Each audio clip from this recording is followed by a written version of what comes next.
የተቀናጀ የውሃ ሀብት አስተዳደር ልማቶች ላይ በቅንጅት ባከናወነው ተግባራት ውጤት መመዝገብ ስለመቻሉ የተቋሙ መረጃ ያመለክታል። ውሃና መሬት ሀብት ማዕከል የመሬትና ስነ ምህዳር አገልግሎት ዳይሬክተርና የብራይት ፕሮጀክት አስተባባሪ ዶክተር ይልቃል አንተነ በስምጥ ሸለቆ ሐይቆች ተፋሰስ እየለማ የሚገኘው የመስኖ ልማት ንጹህ የመጠጥ ውሃና የተጎዱ መሬቶችን መልሶ በማልማት ተጨባጭ ለውጥ መመዝገቡን ተናግረዋል። በተፋሰሱ የጎርፍ መፋሰሻዎችን በመገንባት በጎርፍ ሳቢያ የሚፈጠሩ አደጋዎችን ለመቀነስ መቻሉን አስረድተዋል።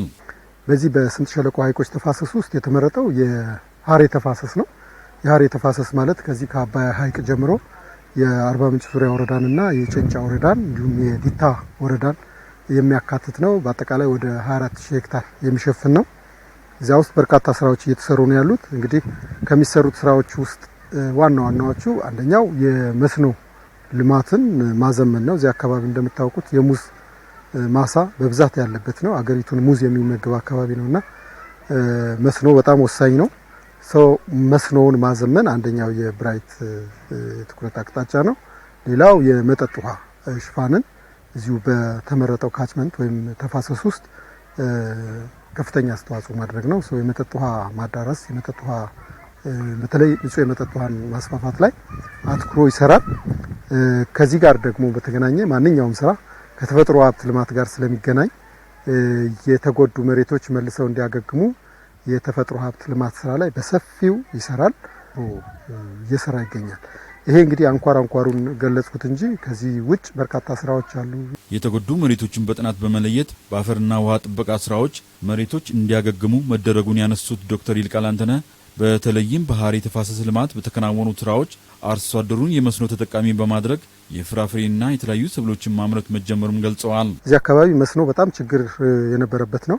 በአብዛኛው የመስኖ ቦዮች ተሰባበሩ፣ ተቆራረጡና በመስኖ የሚጠቀመው ህብረተሰብ መስኖ ውሃ ማግኘት ያልቻለበት ሁኔታ ነበር።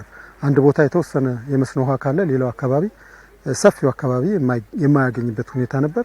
ሙዝ በከፍተኛ ሁኔታ ምርቱ አስቸጋሪ ሁኔታ ውስጥ የገባበት ሁኔታ ነበር። ሙዝን ያለ ውሃ ልናስበው ስለማንችል ማለት ነው።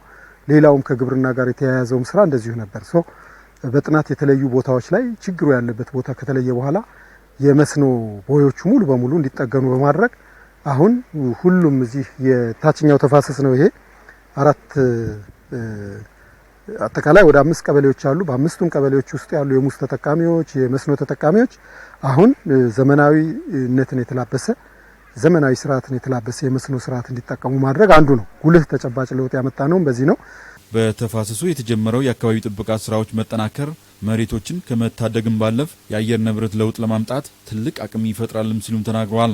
አሁን ያለነው በሐሬ ተፋሰስ ውስጥ የታችኛው ተፋሰስ ላይ ነው ያለነው።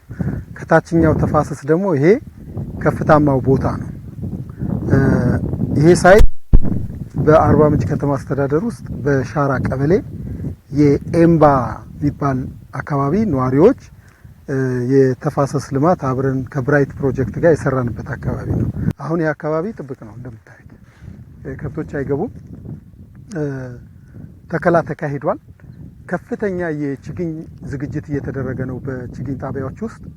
አሁን ከቀጣይ 3-4 ሳምንታት በኋላ ዝናቡ መዝነብ ሲጀምር የህብረተሰብ ተሳትፎ እንደገና እዚህ ውስጥ ከፍተኛ የሆነ ተከላ ይካሄዳል ማለት ነው።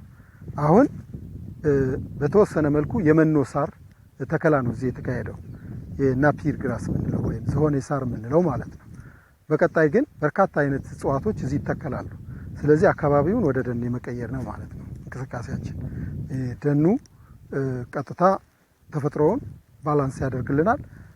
እግረ መንገዱን ደግሞ የመኖ ሳር ለአካባቢው ህብረተሰብ የከብት ማድለብ የወተት ማልማት ስራ ላይ አስተዋጽኦ ይኖረዋል ማለት ነው። የተቀናጀ የውሃ ሀብት ልማት ስራዎችን ይበልጥ ለማጠናከር በየደረጃው የሚገኙ የባለድርሻ አካላት ቁርጠኝነት ወሳኝ እንደሆነ አብራርተዋል።